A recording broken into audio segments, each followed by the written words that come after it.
So, George, I understand you're running for London Mayor. Why are you running for London Mayor?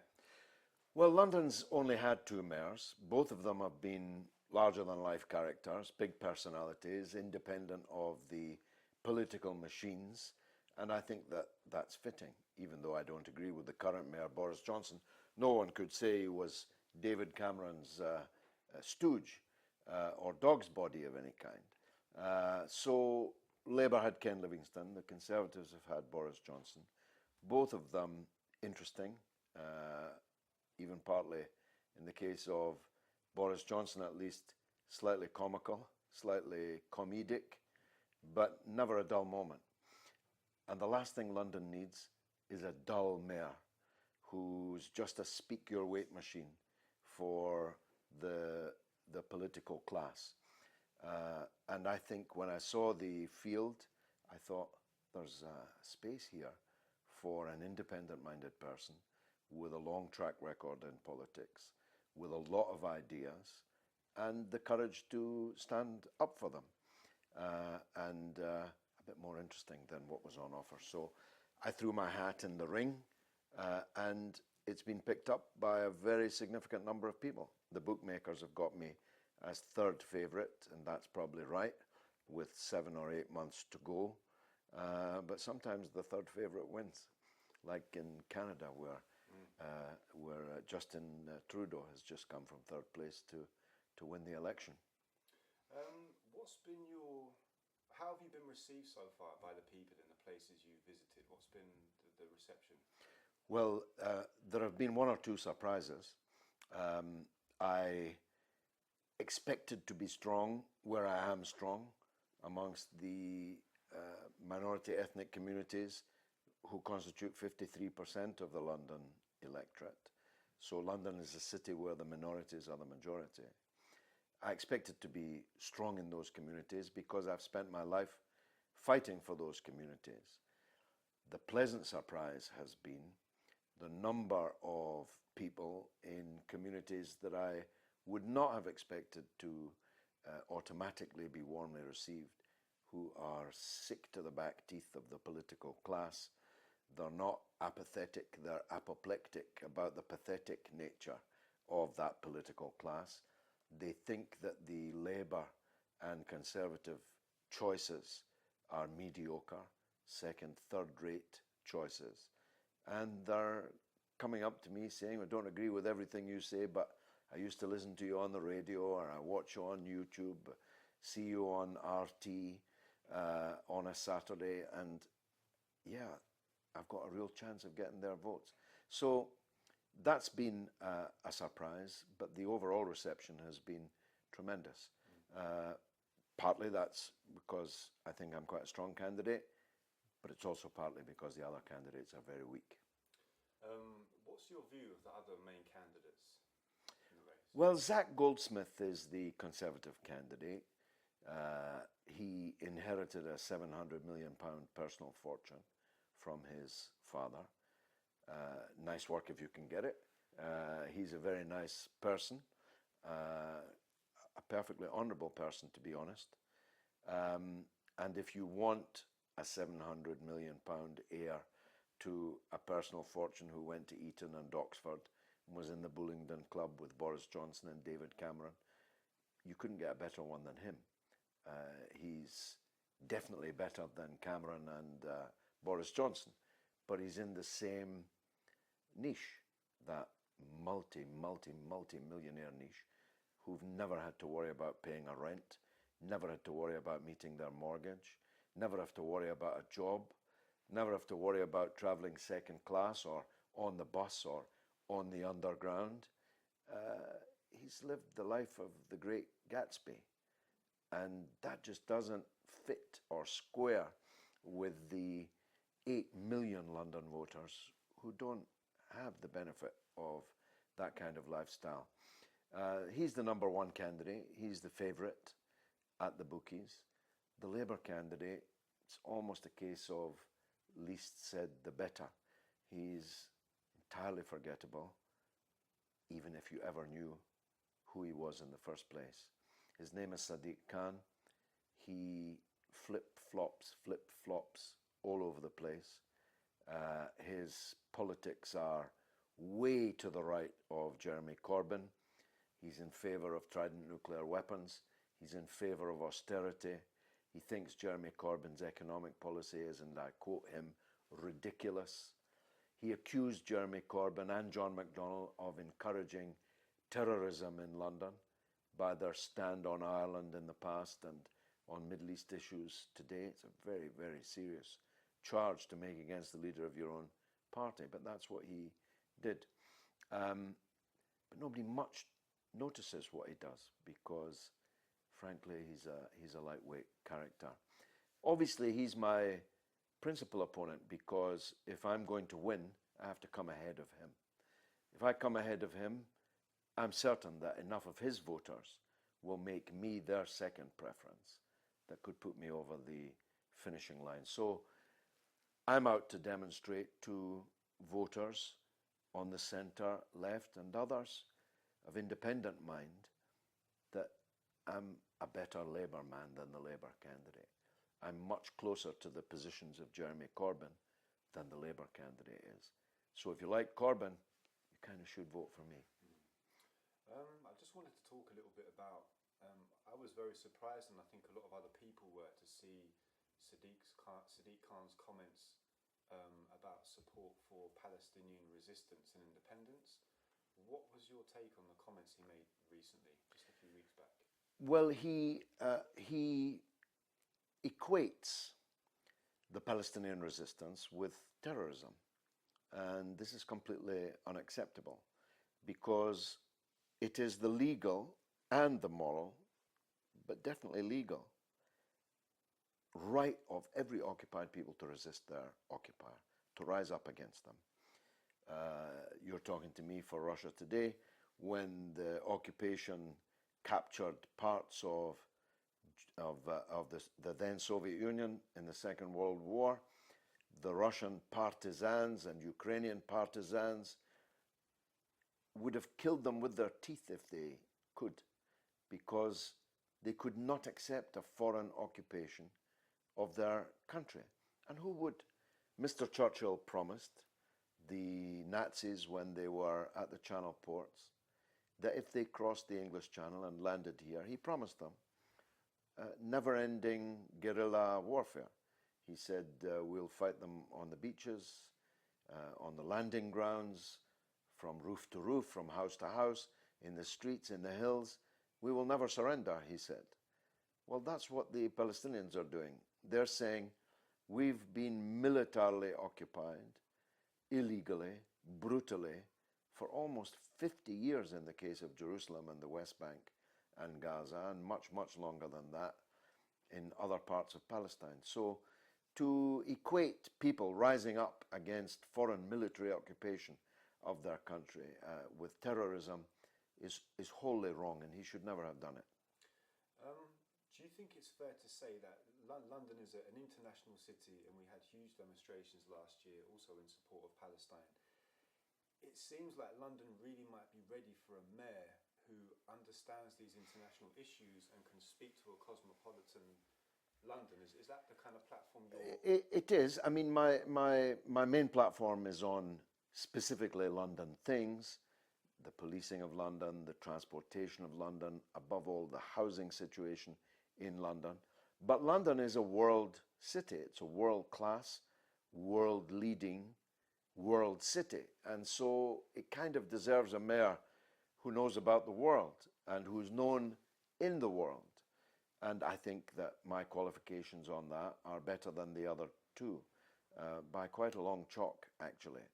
I can speak to the Chinese, the Russians, the Arabs, the Asians, the Africans. I can speak to them and they'll know who I am.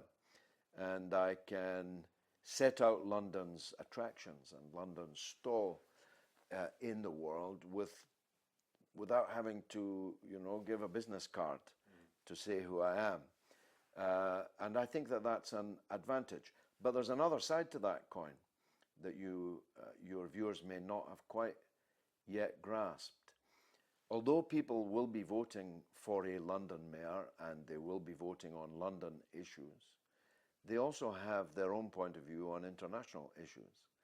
And if the candidate doesn't square with their view on international issues, that candidate's got a problem. So, for example, if you're one of the millions in London that really cares about the Palestinian people, why would you be attracted to vote for Sadiq Khan, who believes that the Palestinian resistance are terrorists? The same would be true on issues like Syria, for example, issues like the Ukraine. These are issues where large numbers of voters in London have a point of view. Now, it may be the opposite point of view to mine, and I'll expect to suffer a bit as a result of that. But most often, I think you'll find that my point of view is shared by the majority. With the election of Jeremy Corbyn, who was elected largely on a ticket of a clear anti-austerity ticket and an anti-war ticket, many people now feel that's an indication that, number one, these issues are no longer seen as protest politics and on the fringe, and number two, that there's a resurgence of real Labour, if you like. Do you think your platform could be part of that resurgence? I do. I'm expecting to benefit from the Corbynista surge, not least since Sadiq Khan has begun attacking Jeremy Corbyn almost on a daily basis, which must be very dispiriting for the new party leader to have his own mayoral candidate criticising him in the right-wing newspapers all the time. So I'm working on the assumption that the people who liked Corbyn most are likely to vote for me in the mayoral election, and that's a very important part of my coalition. Real Labour never went away. Real Labour standing up for the working people. Sadiq Khan, for example, says, and he said it over and over again, I want to be the most pro-business mayor in London's history. Well, big business and the banks don't actually need a mayor on their side, you know. It's the working people who need a mayor on their side. It's the tenants. It's the people struggling to pay their mortgage. The people packed like sardines into overcrowded, overpriced London Underground trains. I've just been in Moscow on the Moscow metro, which is a thing of beauty, like going into a theatre, and where the fares are way less than half what people are paying in London. These are the people who need a mayor on their side. Big business, the banks, they've got plenty of power. They don't need the countervailing democratic power of an elected mayor. So, yes, I think these are ideas whose time has come.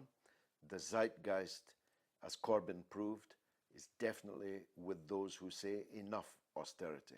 The working people have paid enough for a crisis they didn't create and from which they never benefited.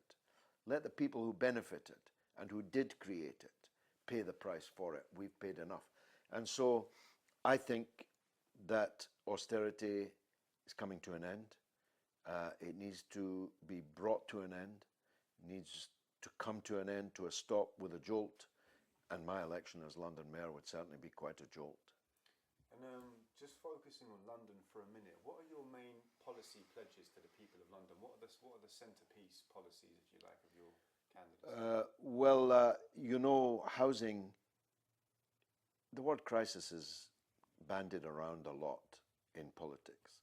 This is a real crisis. This is a crisis of hundreds of thousands of people who simply can't afford to go on living in London, yet have to be in London because they're working here. People who are travelling hours to get to their work as vital public servants, as nurses, as teachers, as police officers, as firefighters, essential workers in inner London who couldn't dream of living in inner London, and increasingly not even in outer London, who've had to move entirely out of the city. Housing is in crisis for a lot of reasons. The first one, going back to the time of Mrs. Thatcher, was the sale of huge numbers of council houses that have never been replaced. Last year in London, we built 80 council houses, 80, in a city of 8 million, where hundreds of thousands of people are on the waiting list. But more importantly, even than that, over the last 20 years, as London has boomed, as the city of London boomed, the price of land rose and rose, and we now have the highest rents and the highest house prices in the entire world, bar none. Higher than Moscow, higher than New York, higher than Monaco, bar none. And these eye-watering prices are continuing to rise because the London mayor, over the last 8 years, has given developers permission to develop luxury housing for the richest people. And you know what? Much of the time, they don't even live in the houses. They're actually buying property and thus helping to drive up prices. They're buying it just as a place to park their money. And sometimes it's stolen money. London is the hot money capital of the world. And people are essentially using London housing as a safety deposit box, as a cash deposit box where they can put their gains, sometimes ill-gotten gains, safe from the regulator, safe from the police, safe from the media and the government in their own countries. And this will have to stop. So I'm going to compulsorily purchase any house in London that isn't lived in for a year without a proper excuse. I'm going to insist that property developers include in any development proposals that come before me, and they all come before me if I'm the mayor, that 50% of the housing units are what we call affordable housing. Now, by affordable, I mean 50% of the average rents in the area. Now, developers will squeal. They're not queuing up to invest in my mayoral campaign. They'll say, well, that means we won't develop. I say you will develop because you'll make enough money out of the other 50% to make development worthwhile. But you won't be developing unless you meet that characteristic. The other thing I'll do, and I don't have the power as a mayor to do it, but I'll campaign with Jeremy Corbyn for a mass council house building program. You know, when I was a kid, Britain built 300,000 council houses every year, and that was under a Conservative government. That was under Winston Churchill and Harold Macmillan that these house numbers were achieved. And if we could do it then, just after the Second World War, when we were absolutely broke, we can do it now. Given what we were just talking about housing, how does it look when the Labour candidate for the London mayoral race has distanced himself from the leader and the left wing of the party, and he's also, I just found out, taking money from property developers for his campaign? How does that look for a party that's supposed to represent the values of the Labour movement? Well, he who pays the piper in politics calls the tune. Everyone in the world knows that. If a property developer is funding your election campaign, you can be sure that he either believes or maybe even is fairly confident that the person he's paying for is going to deliver the goods, which in this case means business as usual, where property developers snap up land, build very, very blue chip, high value housing, pay lip service to the need for affordable housing. I mean, at Battersea Power Station, for example, which is the latest big private development, very beautiful site on the River Thames, only 8% of the houses there are affordable houses, and by affordable, they mean 80% of the average rents, not my 50%. So actually, Sadiq Khan, his campaign was paid for by property developers who donated the lion's share of his election expenses. But frankly, all the Labour candidates who were fighting for the Labour nomination were all funded by property developers, just different ones. Some property developers thought they'd put their money on this one or that one, and as it happens, it was Sadiq Khan's property developers that won the day. But I don't think they'll win the day in the election. Zach Goldsmith has no need of assistance from property developers. He's richer than any property developer. It'll be okay. Just sticking with this theme of corruption for a minute, because I think another reason why Jeremy Corbyn won, whatever people might think of his policies, it's clearly because people are sick of the corrupt elite, however we might want to characterise it. Do you have a plan to clean up the City of London? Because this is an issue that strikes a chord with a lot of Londoners. I have a plan, and his name is Max Kaiser. I'm going to appoint Max as my finance economics czar. He'll be effectively London's Chancellor of the Exchequer. And when people ask me what you're going to do on the first day if you're elected mayor, I say I'm going to send in Max Kaiser into the City of London, into the square mile, the richest square mile on the earth, to tell them that the party is over. We cannot tolerate a situation where rampant criminality at worst and at best criminal negligence, which took London and Britain as a whole over the cliff in the crash of 2008, and in which, by the way, virtually nobody has been convicted of any crime. If you pick someone's pocket in Liverpool Street Station, you'll be behind bars very quickly. But if you pick the bank's pocket of £1 million, 10 million, 30, 40, 50 million pounds, no one will touch you. No one goes to jail. The banks were too big to fail. The bankers too big to jail. We've got to end that culture.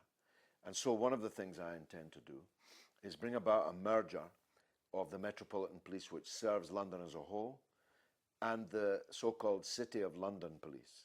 It's a little known fact that the City of London, the 1 square mile, has its own police force, and they haven't been doing a very good job. They didn't catch hardly any of the people who've been robbing us blind.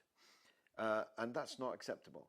So we need a police force that will police irrespective of the colour of someone's face or the colour of their collar. You see, blue-collar crime can be nasty, of course, and no one tolerates crime of any kind, but the white-collar crime is far, far more lucrative, far, far more profitable, and they never get caught. And when they get caught, they rarely get prosecuted. When they get prosecuted, rarely convicted. When convicted, rarely jailed.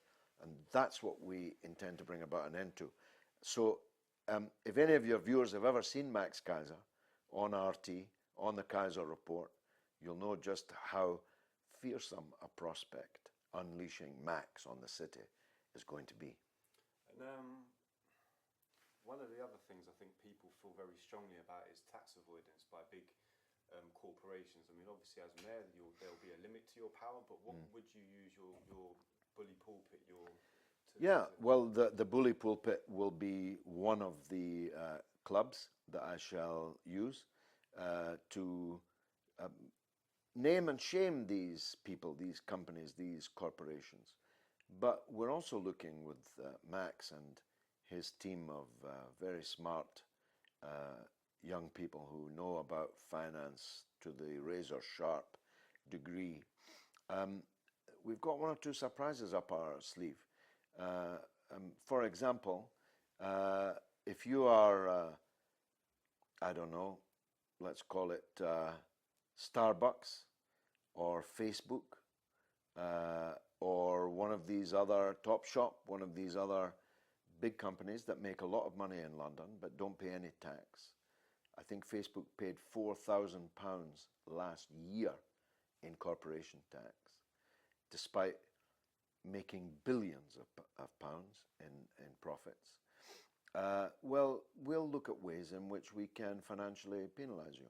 For example, why should it cost you the same to get your trash collected than is paid by a company that is paying its tax? Maybe if you don't pay your tax, we'll charge you a very great deal of money to lift your trash in the morning. Maybe we'll charge you a very great deal of money to provide London's services for you. Maybe we'll get the tax that way rather than through the inland revenue. We're looking at ways to pursue that right at this minute. So policing, housing and transport are going to be very, very big changes in London if we win. If you'll allow me, if you think the rest of it is radical, wait to hear this. If I'm the mayor, there'll be no trucks, there'll be no heavy vehicles operating in London all day between dawn and dusk, because the number of cyclists who are being maimed and even killed, the number of pedestrians likewise, and the thing that tipped it for me is the figure that more than 9,000 people a year in London are dying from the long-term exposure to the pollution caused by the congestion, mainly created by these heavy vehicles and the traffic jams that they produce. So if you're the driver of a truck, if you're a delivery vehicle beyond a certain size, you'll have to do your deliveries between dusk and dawn. Thus, London will truly become a 24-hour city. Of course, the workers involved will have to be paid by their employers commensurately for that. And there'll be negotiation and maybe the odd exemption here and there. But it's my intention to make a much greener London in the interest of everyone concerned. I know that one of the issues you're campaigning around has caught a few people's attention, and rightly so. I hear you've got a message for black cab drivers, and you have a plan for Uber. I do, and that's not disconnected to the congestion issue.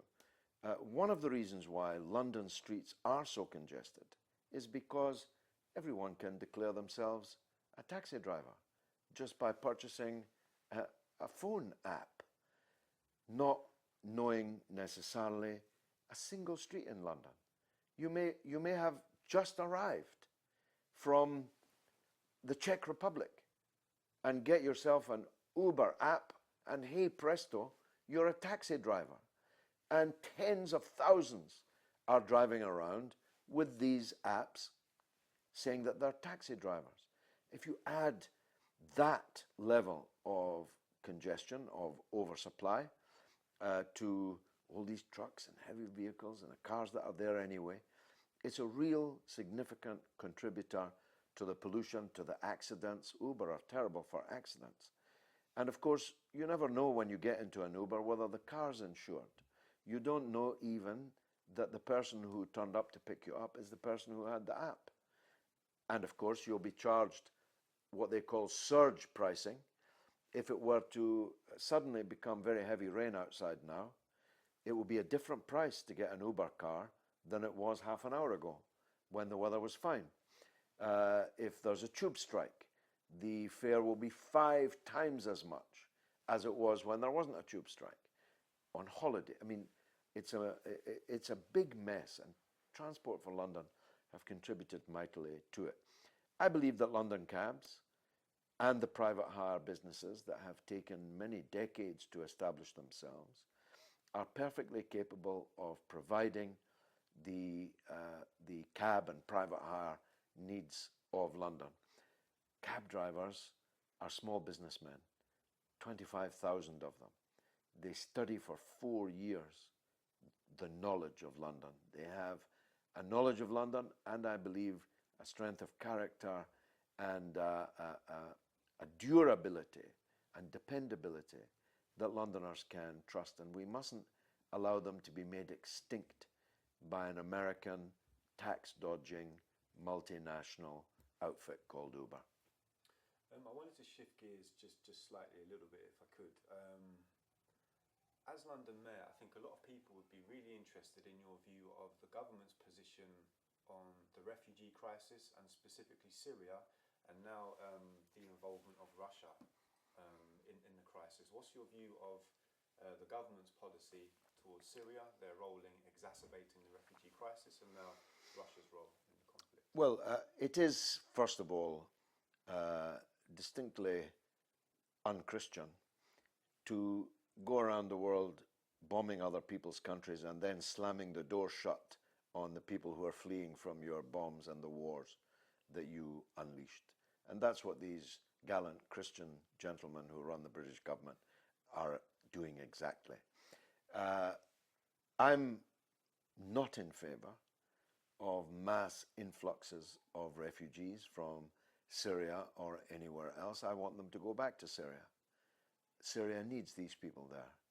The Syrian society is being decapitated by the war that's been unleashed upon Syria and by the attitude of Western governments towards that war and the culpability of many Western governments in that war. So I think, and I've been a voice on this, as you know, for a very, very long time, that imperialism and its wars are the primary cause of so much suffering in the world. And we need to, when people say to me, what would you do? I say, I'd do the opposite of what we're doing now. So instead of supporting ISIS and Al-Qaeda, I'd support the Iraqi and Syrian governments in trying to defeat them. And now that Russia is much more heavily involved in the war, why not join forces with Russia and bring about an end to ISIS and Al-Qaeda? After all, our leaders were telling us until just a few weeks ago that these people were the scourge of the earth. They were the worst thing we'd ever seen in world history and so on. Well, inasmuch as that's true, why are we complaining that Russia is defeating them? Let's join Russia in defeating them. Of course, defeating ISIL and Al-Qaeda is necessary, but not sufficient.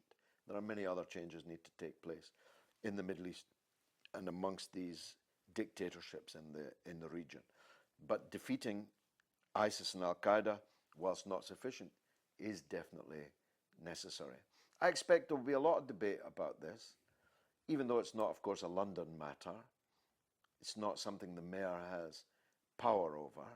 But I'm not going to keep a vow of silence when I have a point of view, and moreover, one that has been proved right. I was amongst those who most loudly told Tony Blair that invading and occupying Iraq would be not just a crime, but a blunder that we would all suffer from for generations to come. I was right then. Everyone recognizes that now, even if they don't want to admit it. And I'm right now about the Palestine issue, about the Syrian question. I'm not right on everything. I've made mistakes. But on these big issues, me and my friends have been right, and people should listen to us now. I think I agree with all of that. I think one thing that I'm almost certain is very close to a lot of Londoners' hearts, London being the big multicultural city that it is. Please tell us about your film about Tony Blair, and also please just tell us your view about the recent revelations that have confirmed what we all suspected to be the case. Well, it's good that you mentioned that last point, because it's just as well our film hadn't been released yet, because the revelations come thick and fast. In fact, there's hardly a weekend goes by where some new crime of Tony Blair is not revealed. And so our film, which was finished and in post-production, is on Saturday. So a couple of days from now, I'm going to have to film yet another new ending and stick it on the end of the film. And that'll have to be it. I can't keep doing this every weekend after I've read the newspapers.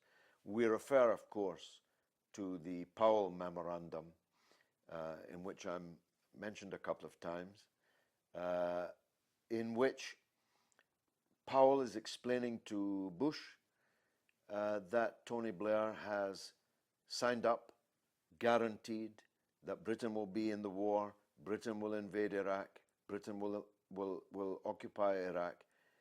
This a full year and a month, 13 months before Parliament actually voted to go to war, which means that every word that Tony Blair said between Powell's memo and actually going to war was a brazen lie. He kept repeating that he didn't want to have to go to war, that we were not planning war, that we intended diplomatic solutions, that we intended the United Nations to be the agency that would solve the differences that exist. And it was all a pack of lies, as General Powell points out in this memo. So not only is our film having to be amended. So the Chilcot inquiry will have to be amended, because if there was any doubt that Mr. Blair systematically lied to the Parliament and the people and the Queen and the armed forces, that doubt has now been removed. The film, The Killings of Tony Blair, will be out very soon. It is going to be distributed by one of the world's leading film distributors, with a long list of credits to their name. And I think it's going to be a tremendous success, because it pulls together all the crimes of Tony Blair, some of which even a smart man like you has forgotten, and some of which many people have never heard of. It talks about the attempt to kill the Labour Party, the killing of millions in the wars, and the financial killings that Blair and his associates, by the way, have made as a result of the previous two killings. So it's going to be on cinemas near you very soon after Christmas. We're all looking forward to that, and looking forward to getting the popcorn ready. Yes, it's a popcorn night, definitely. I saw a tweet from you the other day, actually, which I thought was very interesting. You said, I might paraphrase, the establishment is preparing to sacrifice Tony Blair. Yeah. Just final point on sort of this topic. Do you think Blair's going to face charges, and do you think he may well see prison time within our lifetime? I do think he will face charges, and if he does face charges, if there's any justice, he's bound to be guilty. As one of the British ambassadors says in our film, when I asked him, do you think Tony Blair's a war criminal? He said, well, if Tony Blair is not a war criminal, there can't be any war criminals. There can be no such thing as a war criminal if Tony Blair isn't one. And this is a British ambassador. And I think that the net is closing on Blair. I think these revelations, drip by drip, all indicate that the British establishment has decided that he's too much of a liability. And having backed him and made him surf these waves over these decades in Parliament as Middle East peace envoy and as multi-millionaire business magnate, they're now prepared to drop him. And I think it can be seen on his face that that net is closing in. Let's fast forward a bit. It's now May 2016. You've just won the London Mayor. It's the morning after you've had your victory cigar. What's your first act as London Mayor? The very first thing? Well, I hope I will have maintained my stopping of smoking, so I won't have the celebratory cigar. I've stopped smoking now for some months after a mere 40 years of smoking cigars. So I'm hoping I won't lapse even on such a night.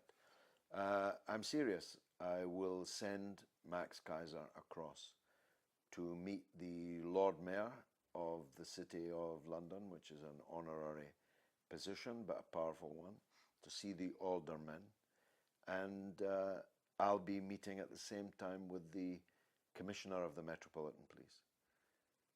Max will be telling those in the city that the party is over, and I'll be telling the Commissioner of the Metropolitan Police that many things are going to have to change, that the people have spoken, and that London wants a police force that looks like London, that polices impartially, justly, irrespective of the colour of the person's face or the colour of their shirt collar.